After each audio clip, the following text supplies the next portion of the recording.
based on our documents, and I will furnish you a copy, that he is, or he was, ultimate beneficial owner at April 29, 2021, which is beyond the enactment of the RA, which is 2019. Okay? And as ultimate beneficial owner, he has effective control.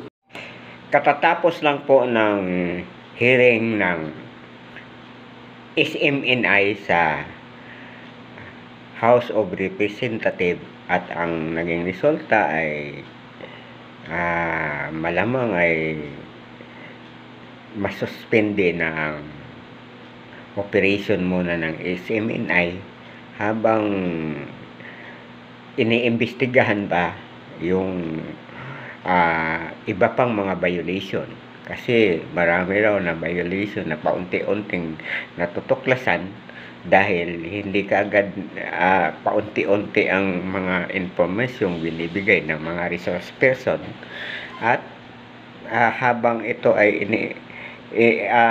iniimbestigahan ay kailangang isuspended muna yung operation ng SMNI dahil sa dami na nilang violation, at inutosan na at naaprubahan na ng 2/3 ng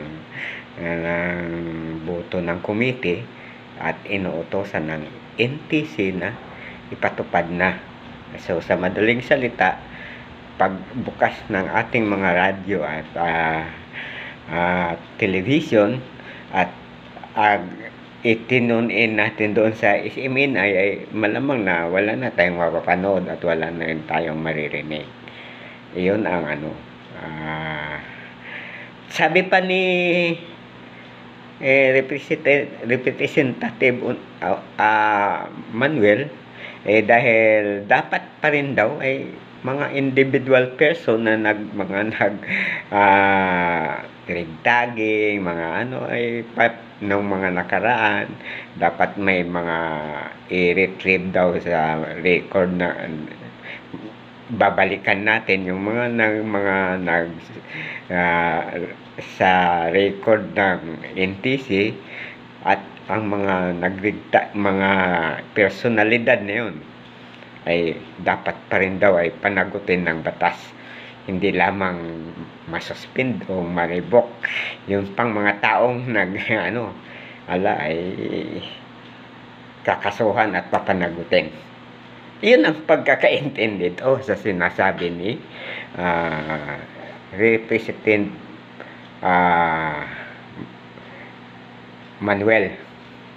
Raul Manuel. Maraming salamat po. Nalungkot tuloy ang aking muning na nakikinig. Kasi yun idol niya si Kibuloy. As amended is hereby approved. Please follow my Facebook account, like, comment, and share. Subscribe also to my YouTube channel, Stories of Uncle Paeng. Thank you.